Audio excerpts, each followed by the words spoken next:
ఎప్పుడు ఎట్లాంటి ప్రమాదం వచ్చినా వాళ్ళను సేవ్ చేయడం కోసము ఎప్పటికప్పుడు మేము ప్రణాళిక చేసుకుంటున్నాము.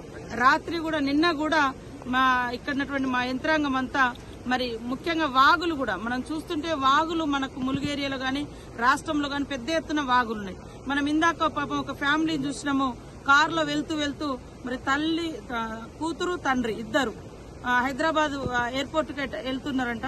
సింగరేణి దగ్గర వాగు దాటే క్రమంలో వాగులో కొట్టుకుపోయి చనిపోవడం జరిగింది. ఇక్కడ మన దగ్గర చెర్ల దగ్గర కూడా భద్రాద్రి కొత్తగూడెంలో ఇద్దరు ఆదివాసీలు వాగు దాటుతూ చనిపోవడం జరిగింది. మన దగ్గర కాలోపల్లిలో కూడా మేము చెప్పినాం చాలా సార్లు వాగులు దాటొద్దని. ఎడ్ల కోసం అని పోయి ఆ చిన్న బురద గుంటలో ఇరుక్కపోయి ఒక మనిషి చనిపోవడం జరిగింది, విశ్వనాథం అని.